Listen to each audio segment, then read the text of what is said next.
Jemaat yang terkasih, marilah kita mempersiapkan hati kita untuk memulai ibadah kita di minggu ini. Mari kita masing-masing mengambil saat teduh. Saat teduh dimulai.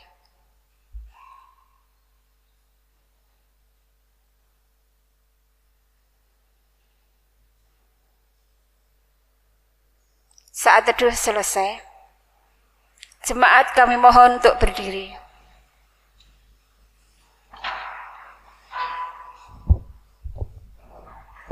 Saudaraku yang terkasih, hari ini adalah minggu biasa yang ke-24 dengan tema ibadah menjadi komunitas yang mengampuni. Mari kita datang menyembah kepada Tuhan dan masuk ke dalam pelatarannya yang kudus dengan penuh sukacita. Syukur kepada Allah. Dan marilah kita angkat pujian bagi Tuhan melalui kidung pujian yaitu KJ 295 bait 1, 2, dan 3. Andaiku punya lidah.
Pertolongan kita adalah di dalam nama Tuhan yang menjadikan langit dan bumi, kasih karunia dan damai sejahtera dari Allah Bapa dan dari Tuhan Yesus Kristus ada pada kita semua.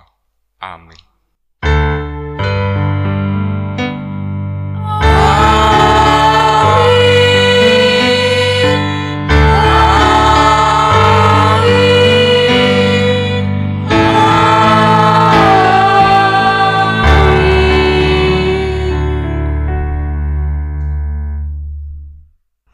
jemaat dipersilakan duduk kembali.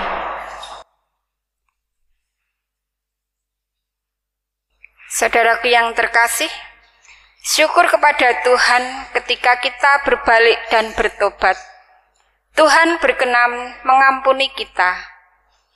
Meskipun dosa kita sangat besar, bahkan tak terhingga, kita yang telah diampuni dipanggil untuk menyatakan kemurahan Tuhan dengan kesediaan untuk mengampuni orang yang pernah atau telah melakukan kesalahan kepada kita. Mengampuni tanpa syarat, mengampuni dengan jumlah tak terhingga. Marilah kita letakkan pengharapan kita kepada Tuhan Yesus melalui pujian yaitu dari Kidung Jemaat 178 bait 1 dan 2. Karena kasih-Nya padaku.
Mari kita berdoa untuk menerima sabda Tuhan saya hantarkan. Terpujilah nama-Mu Tuhan, yang kami muliakan dan yang kami sembah di dalam nama Tuhan kami Yesus Kristus. Pada minggu pagi ini Tuhan, kami bersemangat bersama jemaat-Mu, ingin mendengarkan firman dari-Mu Tuhan. Tolong Tuhan, buka hati dan siapkan jiwa kami untuk menerima kabar baik firman-Mu Tuhan. Kami sebagai hamba-Mu yang akan menghantarkan firman ini, Tuhan berikan berkat kelancarannya, dan semua yang ada di tempat ini dapat menerima dengan sukacita. Terima kasih Tuhan, berfirmanlah, kami semua akan menerima. Di dalam nama Tuhan kami Yesus Kristus kami berdoa dan mengucap syukur. Amin.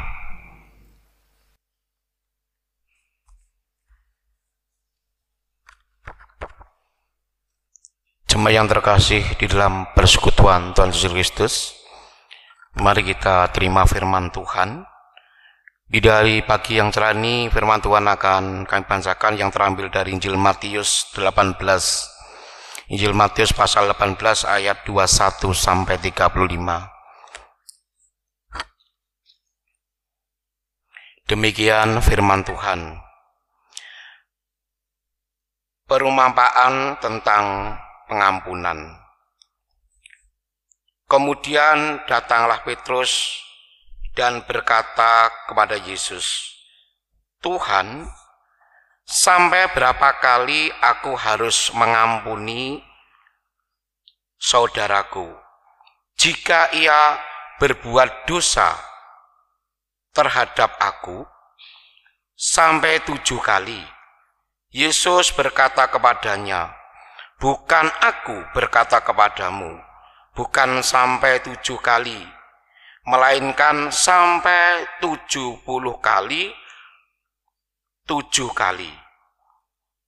Sebab hal kerajaan surga seumpama seorang raja yang hendak mengadakan perhitungan dengan hamba-hambanya. Setelah ia mulai mengadakan perhitungan itu, dihadapkanlah kepada saya seorang yang berhutang 10.000 talenta. Tetapi karena orang itu tidak mampu melunaskan hutangnya, raja itu memerintahkan supaya ia dijual beserta anak istrinya dan segala miliknya untuk membayar hutangnya. Maka sujudlah hamba itu menyembah dia. Katanya, sabarlah dahulu, segala hutangku," kami ulangi, sabarlah dahulu, segala hutangku akan kau lunaskan. Kulunaskan. Lalu tergeraklah hati raja itu oleh belas kasihan akan hamba itu, sehingga ia membebaskannya dan menghapuskan hutangnya. Tetapi ketika hamba itu keluar, ia bertemu dengan seorang hamba lain yang berhutang 100 dinar kepadanya. Ia menangkap dan mencekik karyawannya itu, katanya, "Bayar hutangmu." Maka sujudlah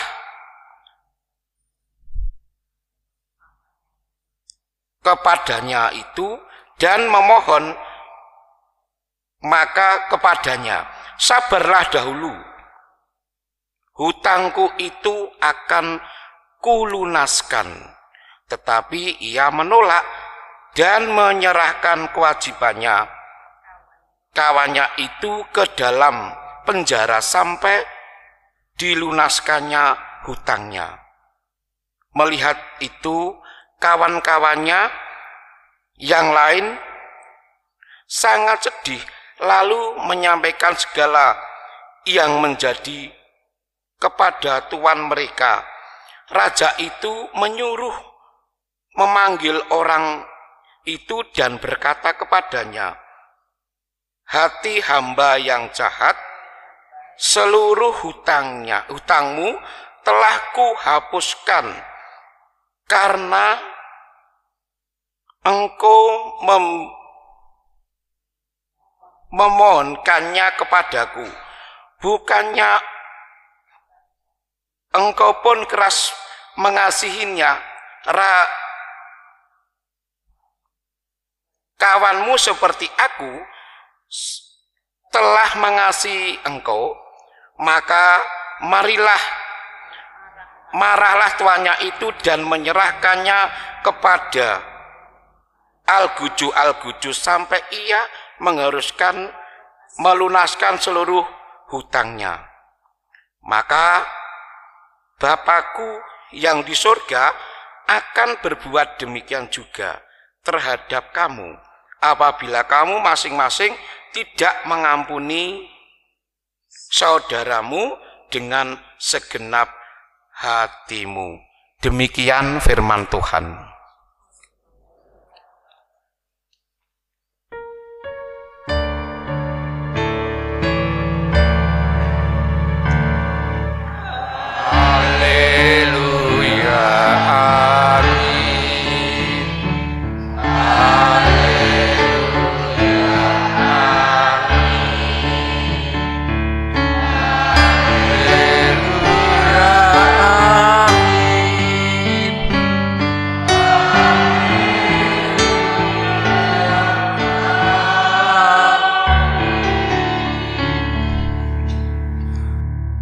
Salam Bapak Ibu dan Saudara, selamat pagi. Setahun persis saya baru berdiri di sini lagi untuk membawakan firman Tuhan, karena selama setahun ini saya dididik diajar Tuhan. Peristiwa yang kami alami adalah cinta kasih Tuhan terhadap saya. Puji Tuhan, Bapak Ibu dan Saudara yang terkasih di dalam Tuhan Yesus. Ketika kita kecil, seringkali kita pernah menyanyikan lagu Si Kancil Anak Nakal. Kira-kira syairnya seperti ini Bapak Ibu dan Saudara. Si kancil anak nakal, suka mencuri timun. Ayo lekas dikurung, jangan diberi ampun. Kira-kira syairnya begitu. Tampaknya sederhana Bapak Ibu. Tetapi bukanlah syair mengajarkan anak-anak itu untuk memberi ampun kepada yang bersalah. Yang salah harus dihukum. Pola hidup saling membalas, saling menghakimi, menjadi tema yang dengan gampang kita temukan dalam banyak cerita yang ditayangkan di televisi, bacaan anak-anak, film orang dewasa, demikian juga pesan-pesan di media sosial. Mengampuni seringkali dianggap sebagai sikap yang lembek, sikap yang lunak. Kalaupun ada kesediaan untuk mengampuni, seringkali juga ada batas yang ditentukan. Hal ini tampak dengan ungkapan, kesabaran itu ada batasnya. Ungkapan ini berpangkal pada pandangan bahwa kesabaran dan mengampuni merupakan suatu kelonggaran atau kebaikan hati yang saya berikan kepada orang yang telah melakukan kesalahan kepada saya. Yang merugikan atau menyakitkan hati. Pernah kita salah kepada sesama kita, karena saya sadari ini adalah manusia yang terbatas, tidak sempurna. Maka pengampunan yang bisa saya berikan pun juga terbatas pula. Sayalah yang menentukan waktunya bersabar dan waktunya tidak lagi bersabar. Waktunya mengampuni dan waktunya tidak bisa mengampuni lagi. Ini terjadi di dalam pergumulan kita semua, Bapak, Ibu, dan Saudara yang terkasih di dalam Tuhan Yesus Kristus. Bacaan kita, Injil hari ini, merupakan ajaran Tuhan Yesus tentang pengampunan. Mengampuni orang yang bersalah itu semestinya tidak ada batasnya. Ajaran Tuhan Yesus ini memberi perspektif baru bagi para murid. Terlebih sering ada ungkapan bahwa kesabaran ada batasnya. Hal inilah yang ditanyakan Petrus kepada Tuhan Yesus. Tuhan, Sampai berapa kali aku harus mengampuni saudaraku jika ia berbuat dosa terhadap aku? Apakah kalau kesalahannya berkali-kali harus diampuni terus? Pertanyaan ini tentu wajar diungkapkan oleh Petrus kepada Tuhan Yesus pada saat itu.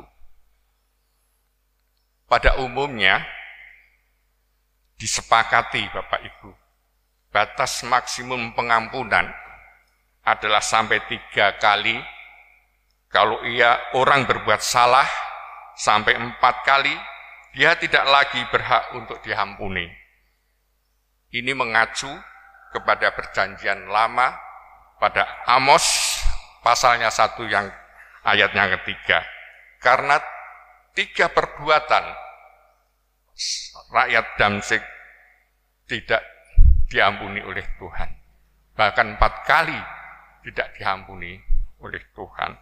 Ini di dalam perjanjian lama. Tetapi di dalam perjanjian baru, ini yang akan kita pergumulkan pada pagi hari ini. Apakah kita hanya cukup mengampuni 3 kali bahkan 4 kali? Dengan kehadiran Tuhan Yesus di dunia ini, perjanjian lama diperbarui dan ditambah lagi Tuhan, tidak hanya 3 kali atau 4 kali. Karena itu Bapak Ibu, ketika Petrus menyebut angka 7 sebagai batas maksimum pengampunan, tentu dia merasa akan lebih dan baik dan yakin pasti dipuji oleh Yesus. Namun jawabnya, Yesus sangat mengejutkan dan di luar dugaan Petrus. Bukan 7 kali, tetapi 70 kali 7. Inilah permintaan Tuhan Yesus. Dulu dalam perjanjian lama di kitab Amos, hanya diberikan hanya 3 kali, bahkan hanya sampai 4 kali. Tapi di dalam perjanjian baru, Tuhan menyempurnakan firman-Nya. Tidak hanya 4 kali atau 3 kali, tapi 7 kali, 70 kali. Bayangkan itu. Jadi kita setiap hari harus terus memberikan pengampunan. Artinya apa? Pengampunan itu tidak terbatas. Bapak, Ibu, dan Saudara yang kekasih di dalam Tuhan Yesus Kristus. Untuk menjelaskan ajaran Tuhan Yesus tersebut, Tuhan Yesus menyampaikan pada Matius 18:23 ayatnya yang 34, perumpamaan tentang hamba yang tidak mau mengampuni. Dikisahkan dalam perumpamaan tersebut, ada seorang hamba yang memiliki hutang yang sangat besar. Tampaknya hamba itu bukan hamba biasa, Bapak Ibu, melainkan mungkin pemimpin dari hamba-hamba. Hamba itu mempunyai hutang 10.000 talenta, yang jumlahnya sangat besar dan fantastis.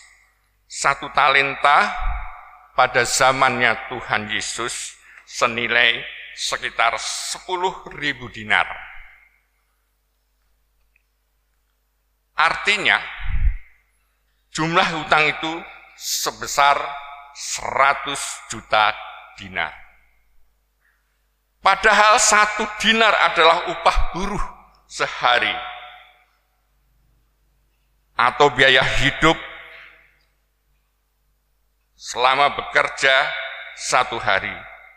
Maka untuk melunasi hutangnya, hamba itu harus bekerja selama 100 juta hari atau sekitar 273 tahun.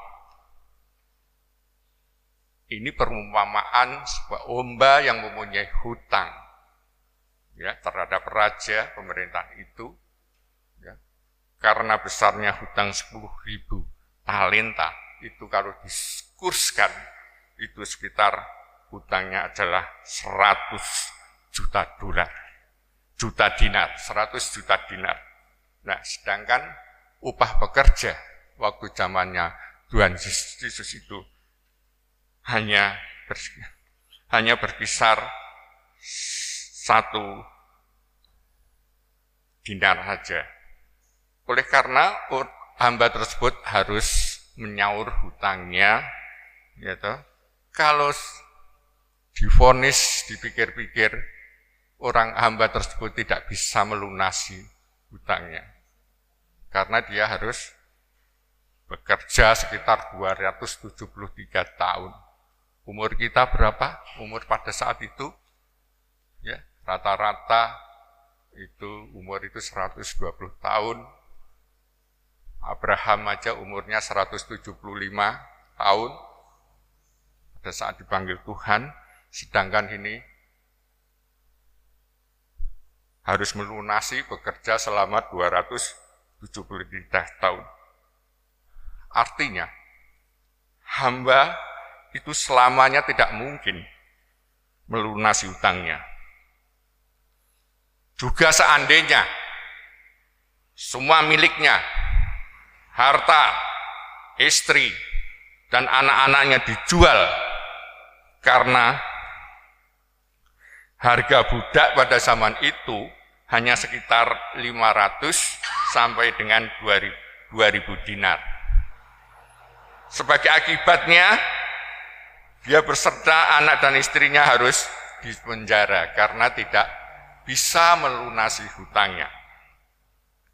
Rupanya pada saat itu hati raja tergerak, sehingga dia menghapuskan seluruh hutang hamba ini. Ini sebuah anugerah yang sangat besar yang tidak terbayangkan sebelumnya oleh hamba tersebut. Ini diberikan kemurahan hati oleh raja yang sulit diselami.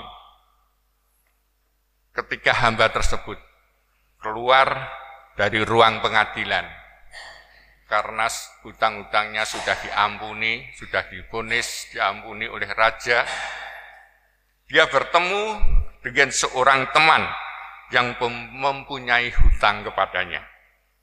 Hutang temannya itu tidak besar seperti hutangnya kepada raja. Hutang temannya itu hanya 100 dinar. Namun, sikap orang yang sudah mendapat kemurahan hati dari raja ini berkeras kepala. Dia memaksa temannya untuk melunasi hutangnya.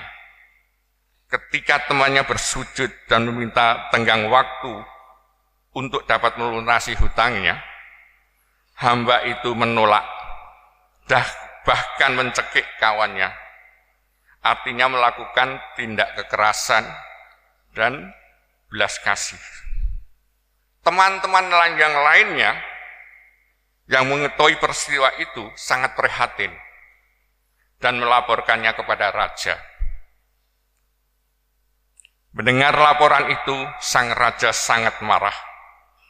Hamba itu dipanggil kembali oleh raja dan menjatuhkan vonis, "Hai hamba yang jahat, seluruh hutangmu telah kuhapus karena engkau memohonkan kepadaku.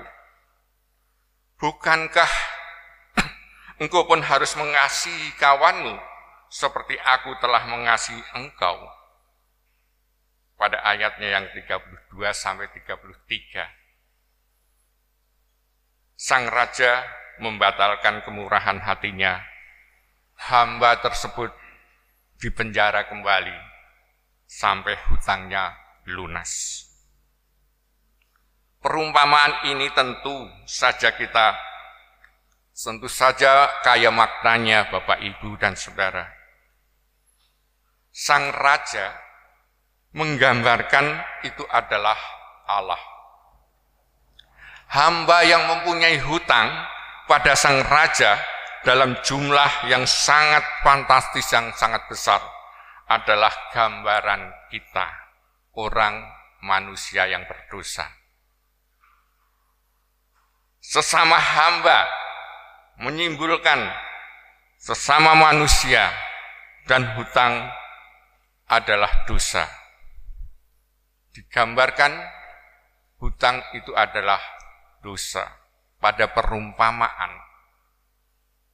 cerita ini. Teman-teman hamba itu adalah mereka yang memiliki kepekaan sosial dan moral yang tinggi. Kepekaan ini mendorong mereka untuk berani bersuara, mengungkapkan ketidakberesan, dan menyampaikan kepada yang berwenang.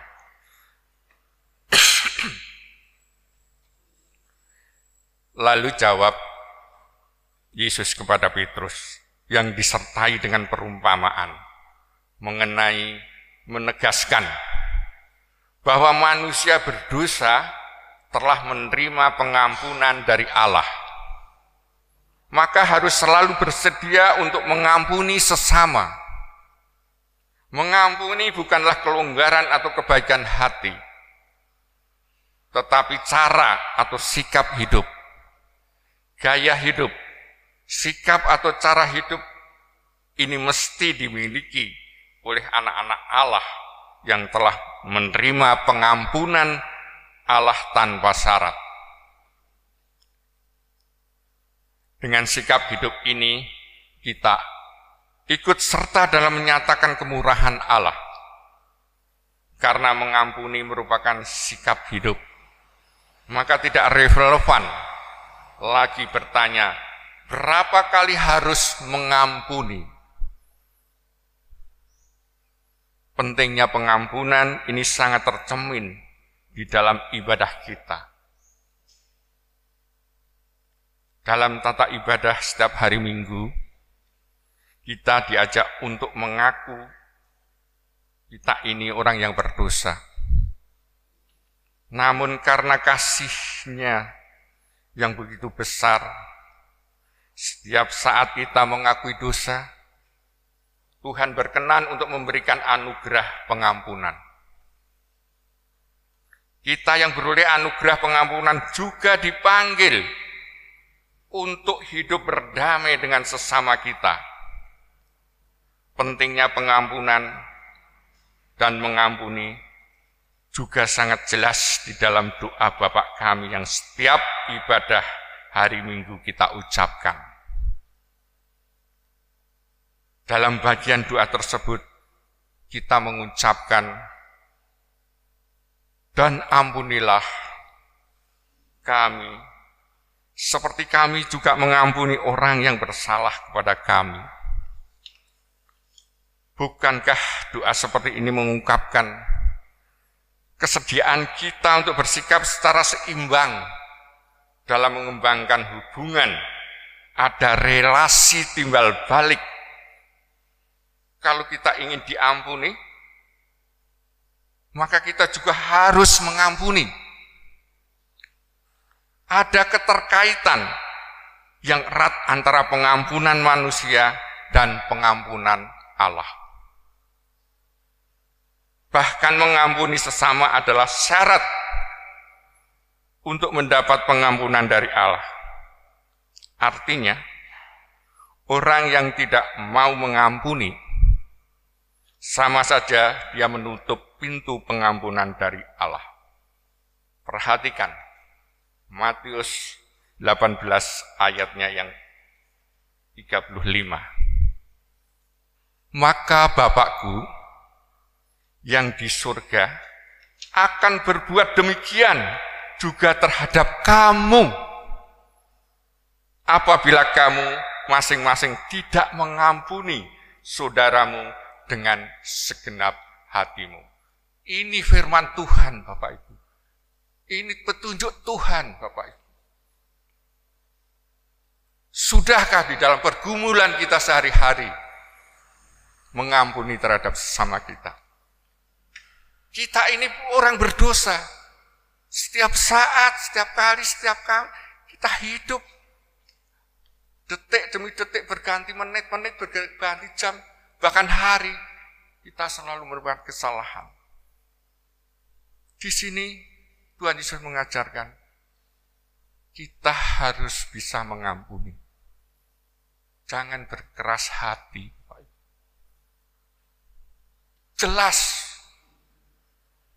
kebenaran firman Tuhan pada Matius 18 ayatnya yang 35. Maka Bapakku yang di surga akan berbuat demikian juga terhadap kamu. Apabila kamu masing-masing tidak mengampuni saudaramu dengan segenap hatimu. Inilah Pak Ibu. Luar biasa firman Tuhan. Sudah mampu, sudah bisa kita mengampuni. Ini yang diminta Pak Tuhan. Kalau kita belum bisa mengampuni, Tuhan juga tidak akan mengampuni.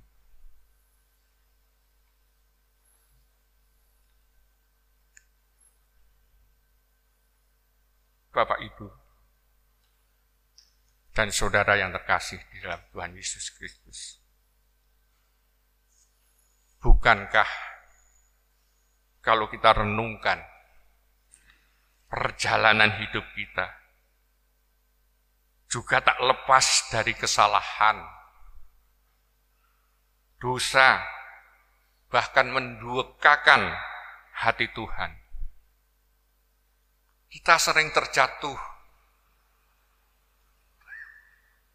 Namun Tuhan senantiasa menyatakan kemurahan-Nya. Kalau Tuhan sedemikian menyatakan kasih-Nya kepada kita dengan karya pengampunan yang tanpa batas, kita pun dipanggil untuk mengampuni Bapak, Ibu, Saudara, dan saya. Jika kita rela mengampuni, maka kita memperlihatkan gambar Allah yang nyata pada orang yang kita ampuni. Mengampuni, menuntut kemampuan untuk mengatasi kecenderungan untuk membalas, membutuhkan kerendahan hati, kesabaran, dan rahmat Tuhan. Melalui perumpamaan ini, Tuhan mengingatkan adanya konsekuensi yang serius apabila kita tidak meneruskan pengampunan.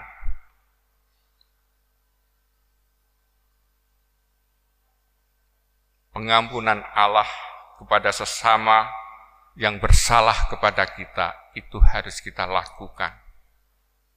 Tidak bisa ditawar lagi. Karena firman Tuhan sudah menyatakan tadi pada Matius 18 ayatnya yang ke-35. Jika kita tidak bisa mengampuni terhadap sesama kita, Tuhan pun juga belum bisa mengampuni kesalahan kita.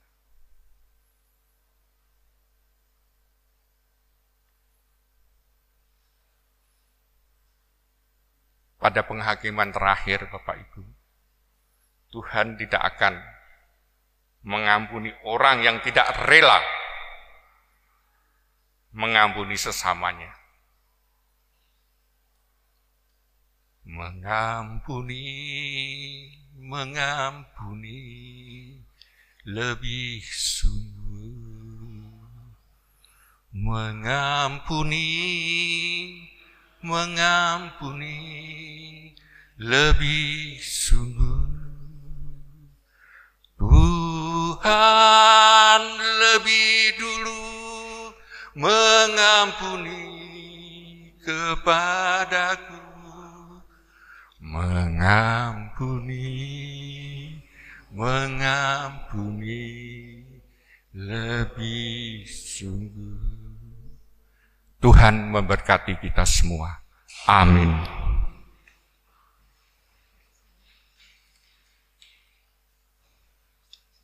Mari kita masuk saat teduh merenungkan firman Tuhan yang baru kita terima tadi. Bersedia untuk mengampuni terhadap sesama kami. Saat teduh kita mulai.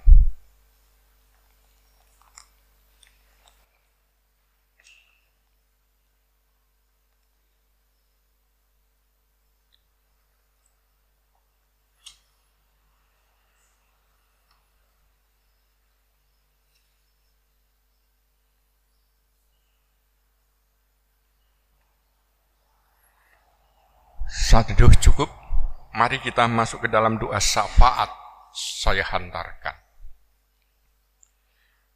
Bapa yang penuh kasih, yang kami sembah, yang kami kenal, di dalam karya Tuhan kami Yesus Kristus.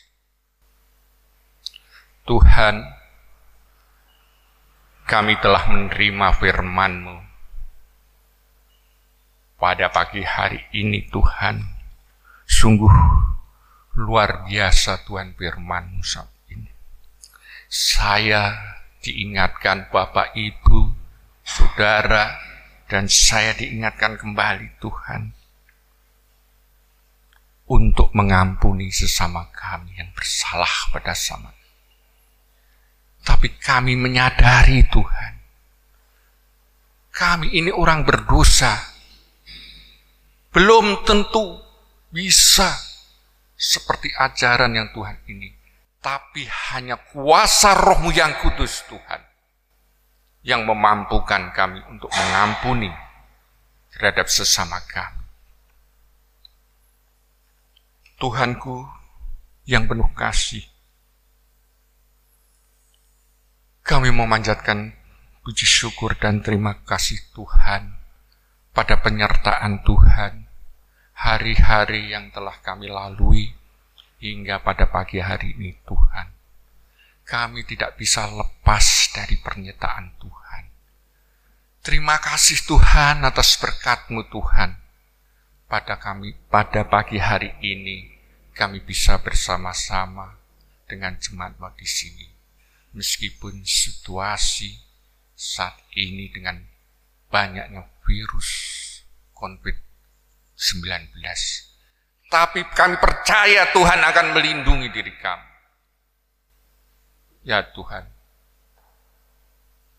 bawalah saya Tuhan agar saya lebih disiplin mentaati peraturan. Dan lindungilah saya Tuhan dari COVID-19 ini.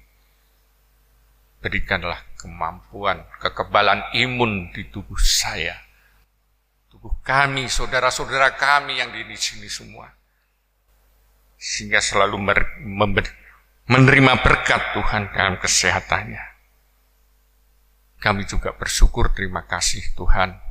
Tuhan selalu memberikan kecukupan pada pagi hari ini Tuhan. Dan nantinya juga kami akan mengucapkan syukur dengan memberikan persembahan pada Tuhan. Berkatilah persembahan kami. Tuhanku, kami juga mohon kesembuhan dan pemulihan saudara-saudara, orang tua kami yang saat ini sedang sakit. Bapak Sukiyatno yang saat ini sedang sakit. Ibu Partini Suyut, Ibu Purwaningsih, Bapak Yakub, dan Bapak Sriono dari wilayah Sitomulyo. Ibu Retno Dadio dan Ibu Hardi dari wilayah Tangen. Ibu Tasmin yang ada di wilayah Ngesi. Ibu Mario dan Ibu Diro yang berada di wilayah Bibis. Demikian juga bagi saudara-saudara kami Tuhan. Ya Tuhan yang tidak bisa kami sebutkan Tuhan. Saudara kami yang terkena virus COVID-19, segera Tuhan pulihkanlah kesehatannya seperti biasanya. Terpujilah nama Tuhan. Kami juga mohon tuntunan dan berkat Tuhan untuk saudara-saudara kami yang saat ini berada dalam kesulitan ekonomi untuk memenuhi kebutuhan hidupnya, agar dimampukan untuk mengembangkan kreativitas dan keterampilannya untuk mendapatkan bantuan sosial dari masyarakat apapun dari usaha mereka. Berkatilah kami Tuhan. Mohon kiranya Tuhan selalu memperbarui dan memberikan kemampuan masyarakat dan pemerintah untuk mendidik anak-anak di rumah memiliki pola hidup yang sehat, bersih, hemat, dan penuh cinta kasih kepada sesama dan alam ciptaan Tuhan, sehingga tercipta kehidupan yang baru, yang sehat, bersih, tertib, aman, dan damai. Kami juga berdoa untuk anak-anak kami Tuhan, yang saat ini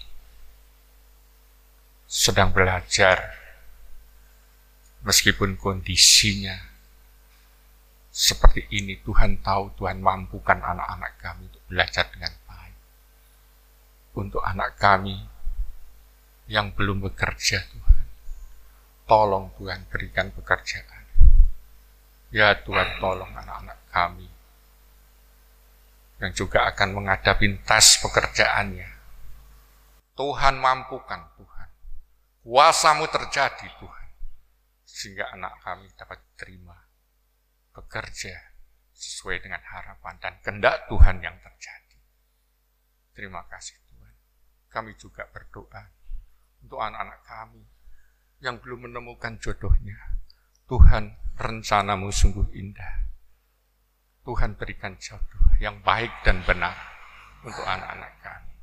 Terima kasih Tuhan. Terima kasih Tuhan.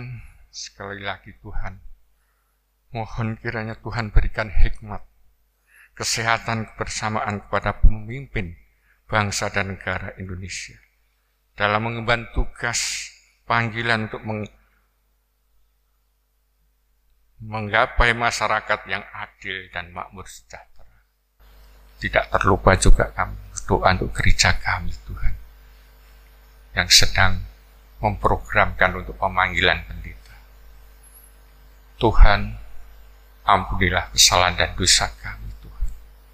Ya Tuhan, berkatilah sehingga program gereja kami ini dapat berjalan lancar dan hanya dengan sesuai dengan kehendak-Mu saja terjadi Tuhan.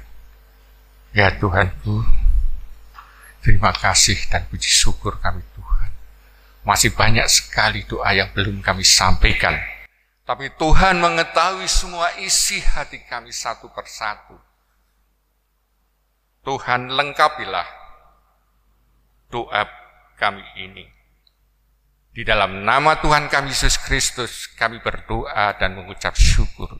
Puji Tuhan, haleluya, amin.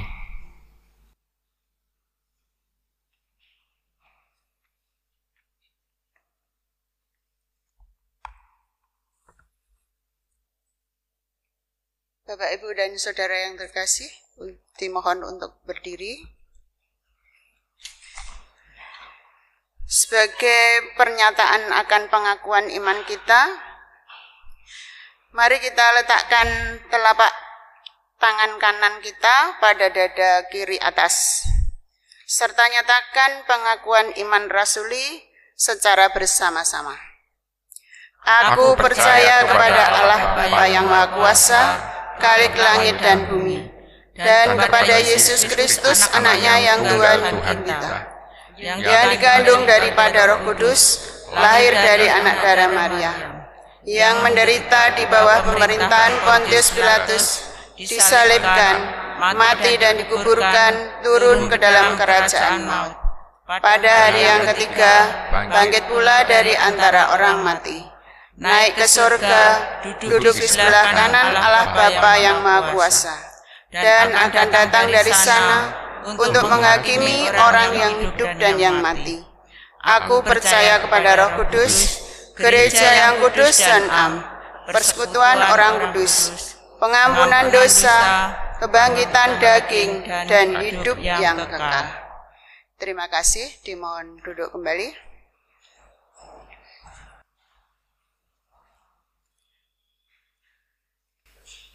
Marilah kita aturkan syukur kita melalui persembahan yang kita kumpulkan. Dengarlah sabda Tuhan yang mendasari persembahan kita, yang terambil dari 1 Tawarikh pasal 29 ayat yang ke-14. 1 Tawarikh 29 ayat 14 begini. Sebab siapakah aku ini dan siapakah bangsaku, sehingga kami mampu memberikan persembahan sukarela seperti ini? Sebab daripadamulah segala-galanya, dan dari tanganmu sendiri persembahan yang kami berikan kepadamu. Demikianlah firman Tuhan yang mendasari kita untuk mengaturkan persembahan. Mari kita nyanyikan rasa syukur kita melalui kidung jemaat 424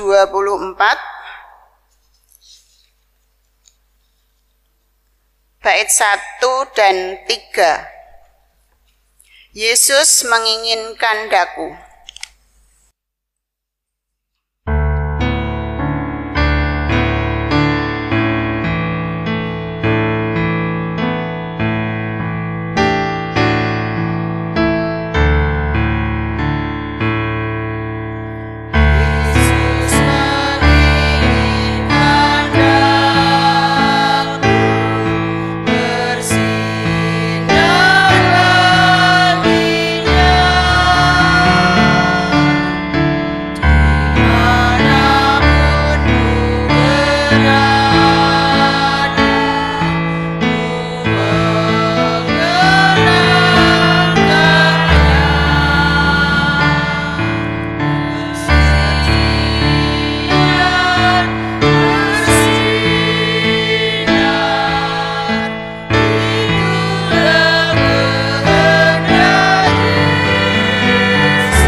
Mari kita aturkan persembahan kita melalui doa. Saya antarkan.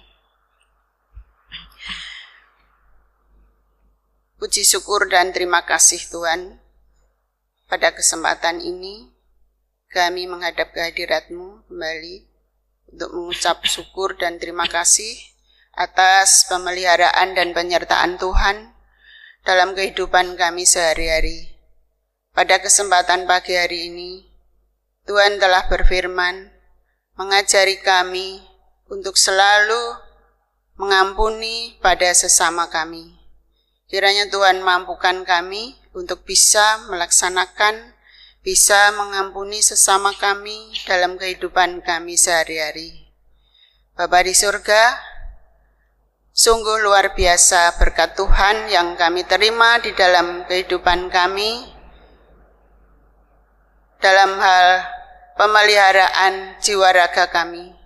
Kiranya Tuhan berkati, Tuhan selalu menuntun, memberi kesehatan, keselamatan, dan segala kebutuhan selalu tercukupi.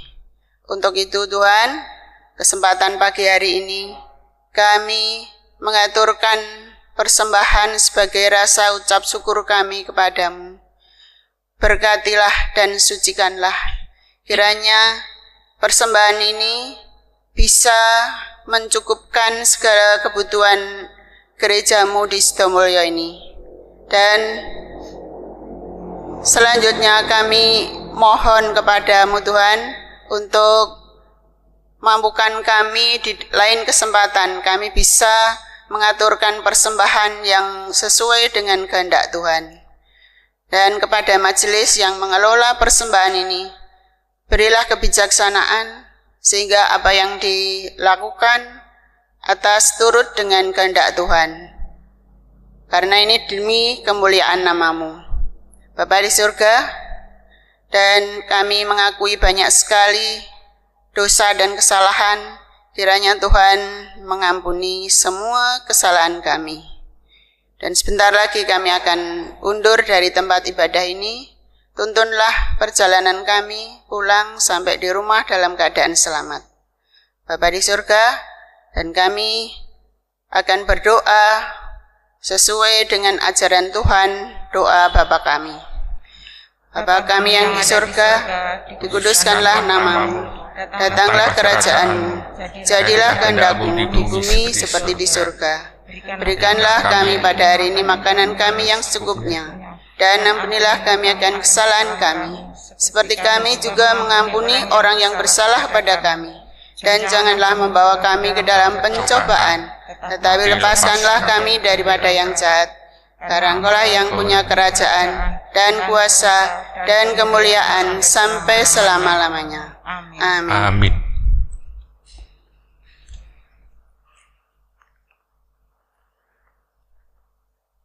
Undurlah dari tempat ibadah ini dengan penuh sukacita dan semangat menjadi komunitas yang mengampuni. Sekarang terimalah berkat Tuhan. Tuhan memberkati kita dan melindungi kita. Tuhan menyinari kita dengan wajah-Nya dan memberi kita kasih karunia. Tuhan menghadapkan wajah-Nya kepada kita dan memberi kita damai sejahtera. Amin.